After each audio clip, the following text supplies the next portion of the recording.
is Monday, and we're always great to have our good friend Stacie René join us on the show because let's kick off our Monday with some motivation. Stacie, how are you? Hi, I am fantastic. You cracked me up on your lawn mowing just to see how long you can get away with it. I mean, really, that's kind of smart, right? And I'm sure I'm not the only person out there who has done this. Like these little challenges that we give our better halves, right? You know, sometimes Keeps them on their toes. Right, you know. Fair. It's all fair game. It's all in good fun. I always tell my husband I'm going to get one of those charts like when you're in school and you get gold stars. You know, yes. I unloaded the dishwasher. Here's a gold star for you today, baby. Right. So what are some ways so if we're talking about that, what are some ways for us to motivate other people? So I think before you can motivate somebody else, you have to be motivating yourself and make sure that you know what you're telling somebody, because you just can't, talk it, and you just have to kind of walk the talk. So it's kind of like do as I say, not as I do. But when you want to motivate somebody, you should motivate yourself. It's kind of like my big thing is you can't make somebody happy until you're happy yourself, right? Make sense? That is very much true. Yeah, so I've heard a lot of people say, oh, you know what? I just want to be with them. They make me happy. And I'm like, no. You actually are happy and they add to your happiness. So don't let somebody control your happiness because you are in control of yourself. And you know what I've been finding lately is the amount of sleep that we are getting nowadays is a lot less because we are so connected to social media. We are so connected to online streaming. And sometimes we have to step back, and really take a look at your life and what you're doing and how many hours you really are online. It's crazy to think how much we are. So let's open our eyes a little bit. I recently just did this, and I disconnected to reconnect, and it has been amazing. The things that I have experienced, how I am now, it's really refreshing and feels great. So when you say you disconnected to reconnect, tell us more. So the average person spends about 10 hours online each day. It's kind of a lot, don't you think? I do. Yeah. I will say that's the one thing with Apple now. They give you your screen time. Oh, Right. It's a little scary. exactly. It really is. But, with 10 hours a day, sleeping less than 7 hours a night, that's a lot of time. And then over 1/3 of households have subscribed to video streaming such as Hulu, Netflix, HBO, Peacock. I mean, you name it. I mean, we are so inundated with being connected, and you've got the social media with Snapchat and Instagram and the Reels and TikTok, and it really can become a job on top of your job, on top of whatever other job that you have. And that's, if you think about it, Ronnie, that's 70 hours a week online. That really doesn't leave much room for you for other things, right? That is really, when we break it down like that, it is kind of scary, because for so many people, the first thing you do when you wake up, you grab your phone. The last thing you do when you go to bed, you put your phone down. And so all the hours, and with that too, but we were in the middle of the pandemic where we felt like we had to be connected. Mm-hmm. So how do we now try to break those habits? So the importance of disconnecting is really finding out who you are again, instead of feeding off of other people's social media to feel good or really feel bad about yourself. When you're plugged in, you barely have time to be creative, to live your own life. You become sleep deprived. You just get disconnected with reality. Let's face it, it's reality that just is no longer real. And then you're really neglecting your relationships, your work ethics, your chores, and good grief, who knows what else? So think about that. When you just take a moment, you step back, you disconnect, your eyes get opened to a lot of things. And instead of having the social media and all that rule your life, look at the skills and the imagination that you're having. Get connected with fellow humans and think about it. It's not only taken away from you, but it's taken away from your kids and the memories. We don't ever want that in life, but that's what's happening right now. And they're seeing it in schools. There was a woman who did a study and she had them disconnect. She was a teacher and she had them disconnect from social media. And the response that these children had were like, I didn't realize how much I was ingrained in it. Not only that, but their personalities changed. They became nicer. They became more helpful. They became more connected with their peers, their teacher, their families. And it really opened their eyes to these 30 students. And the teacher documented all of it. And it was a great eye opener to what we are doing to ourselves without even realizing it. It's like kind of putting your hand over a burner and you're like, it's no big deal. I'm just going with the flow. And all of a sudden you get closer and closer. And all of a sudden, before you know it, your hand is burnt. And you're like, I had no idea that was happening until I got burnt. Does that make sense? So, and with that, Stacie, for parents, it can be so hard to try to break their kids of the habit. What advice do you have for them? Other than taking them up north where there's no Wi-Fi signal. Right. And I tell you, I've done that twice and it was amazing. Like we played games, we went out and we did things, we had some great conversations and we've really connected and it makes a huge difference, not only in their lives, but your lives. And again, you're making memories and they're not making memories on their TikToks. So when I do post something, then it has meaning to it. And it's not all about, hey, look what I did. Can you believe it? I did this and I did that. Look at my life. It's amazing.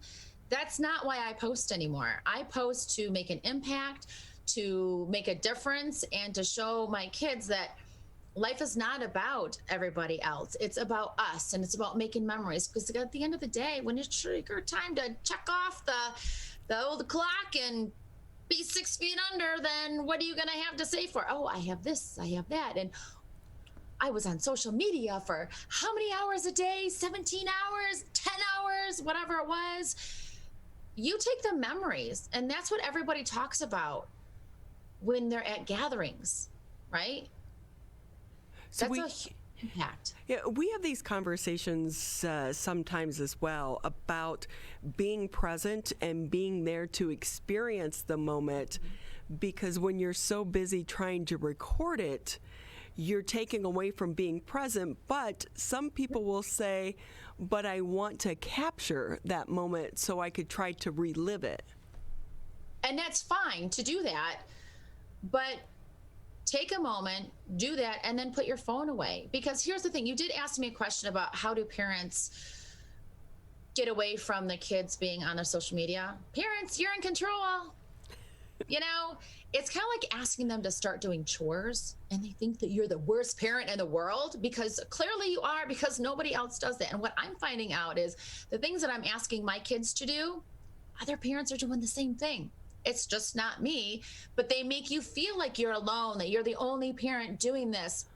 You're the only parent that makes them put their phones on the charger in the kitchen at nighttime. I do that. And my daughter's like, oh, you know, everyone else gets to have their phone all night. No, they don't. That's just in their own head and what their own interpretation is. So parents, you know, you kind of have to stand up. I know sometimes it's a lot easier just to be like, just go on your phone, go watch something. But, you know, watch a movie together. Last night I called them in like, hey, I found this movie. Of course, it's still online, but we had that time together and we were actually talking about the movie. And we left feeling really good and giving each other hugs goodnight and what a great day. And they actually fell asleep a lot faster because they didn't have that electronic, which also keeps you up because of the lights that are in there that triggers your neuro pathway. And it's just really amazing how our eyesight's going, our stimulation is going, creativity. And I just think we need to stop, hold back, think about life a little bit more and what we really want out of it. capture the moment, but move on. Don't spend an hour, put it on there, and then go back and fix it when you're by yourself. You have that time, that moment. People aren't going to judge you for that. Stacie René with us here on the MegaCast. She's a motivational speaker and author. For us, one thing we like to do now that the kids are home from college over the summer, good old-fashioned game nights, and break out the board games. There are so many fun ones out right now, and we don't have to do them via Zoom. No, you don't. There are a lot of fun games, and then you can make up your own game. And even if you're driving in a car, instead of everyone being on the phone, we have this silly game that we started playing. And every time I'd see something that nobody else names, I'd tap them on the shoulder and be like, truck, stop sign, house, and we start laughing so hard. And then it becomes a loud game, but it makes the travel to wherever we're going a lot faster. We're looking at life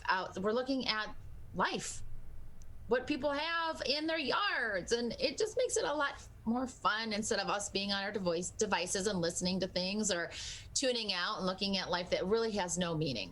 And when you disconnect, you really may feel a sense of difference. You are going to seem like you're more concentrated, you're involved with your family, your friends, really life around you. Your brain, actually, think about this, your brain is more relaxed, and therefore your clarity comes. At least these are things that I noticed when I disconnected. And you'll have a value of reality and your everyday achievements, and not comparing yourself to everybody else. Because let's face it, we do that, and we do that a lot. And it's really not good for the soul. Especially with the social media, when you see people get together in groups and you're kind of like, well, I didn't get invited to that. Why wasn't I there? Or, boy, look what they're wearing and look at this and they got to go there. And so it can be overwhelming, and not only for kids, but for adults as well. And there's something to say, to be said about just sitting at home by yourself with a book. Not even on the iPad book, a real book. Right. I mean, I have a great book for everybody. I mean, I don't know if you really want to just figure it out, but we've got this great book. It's great tips that you can refer to, Positive Shift Ahead. I'm not putting a plug. I'm just saying, read, have something that has value, have some impact on you that will not only better yourself, but the information and knowledge that you bring on, you're able to share with other people. And it really is a great feeling. And when you said earlier, how do you motivate other people? By giving them tips. We all need tips. We all need help. We all need ideas. And the best way to learn from each other is, yes, I have a book, but is mouth to mouth, talking, connecting, having this sense of relationship. And since I disconnected, to reconnect, I'm remembering things a lot more by not being on the computer, not doing all these things. And the relationships with my friends have gotten stronger and more quality. And I think that that's what we really need. So don't get caught up in other people's issues. Just you do you. You do you first. And then everything else will fall into line. Because you can't lead a positive life being plugged in on social media, other people's businesses, TV, technology, and you have to take a stance for yourself, because whatever you're doing, kids are going to follow, and they're going to think about how they talk. They talk like you. Think about the things that they say. They say like you. Think about the things that they eat. The majority of the time, they eat like you. So be a good role model. Step away from the norm and be your own person, because you're bringing up the next generation of family, of life, of people. So with that, Stacie, if I can ask, should you set boundaries not only with your coworkers and your bosses, but also your friends? Because we are so accustomed to now, if we send an email or someone posts something on social media, to respond right away. And if you don't get that response, some people are like, why didn't you respond? This, that, and the other. Should it be that, hey, I'm going off the grid right now and not respond to it, turn off the notifications, and, and managing that not only with your coworkers, but also your friends as well? Absolutely. You have to, for your own sanity. And here's the thing, do you really want to be readily available? I mean, we all have these Apple Watches. Like, you didn't answer my call. I know you have an Apple Watch, but how come? I want to hear back. There are certain times that you need an immediate response, but 95% of the time, you don't need that immediate response. And then there are times where I'm like, hey, I'm finally getting back to you. Blah, blah, blah, blah, blah. I don't make up excuses. I don't have to tell anybody why I didn't answer them back. It's plain and simple. When I'm available, I will tell you. I will answer back. Until then, no. And then the other thing about going, let's not get ourselves back into what we were, doing 100 million things, right? Because it doesn't serve anybody well, and you end up getting stressed out. And then again, it affects everybody around you, because if you're not happy, nobody's happy. Kind of like the mama saying. And then you said setting boundaries. Absolutely. Not only for yourself, but for your family. If you go into a restaurant, look at everybody on their phones. Seriously, put your phones away. What is so important that you cannot be connected with your family and have a conversation? And if you don't know what to talk about the menu at the restaurant. We have to set boundaries. Again, if we allow our kids to be on the phone all the time, then it's really doing them a disservice. And set it for yourself, set it for them. Don't grab your phone in the morning. I always say, in the first 15 minutes, do not grab your phone. Wake up, have your coffee, think about all the wonderful things that you appreciate, and it really does impact your day. And if you want to disconnect, how long should you disconnect for? It all depends on how long. I mean, do things in baby steps. I always say, do things in arm length. Maybe you do it for a week. Do a minimum 1 week. And then I did mine for 3 months, and it felt amazing. I would still post a little bit here, but I would not comment on anything else. I posted because I do like the memories. I won't lie to you, but I knew my boundaries. I knew what I wanted to do. I'm telling you, everyone, I can remember things a lot faster, a lot easier.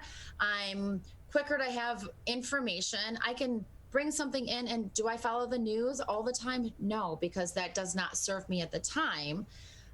So set boundaries for yourself. Live life, because if you don't, what is your phone going to do for you? You're not in love with your phone. You're in love with your family. You're in love with your friends. I mean, what kind of relationship is your phone going to have with you? Is it going to pay your money? No.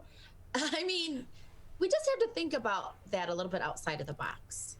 Stacie René with us here on the Mega Cast. She is a motivational speaker and author. It's always great hearing from you, and we appreciate your time because we know that we called you at the last minute. So thank you again for being with us.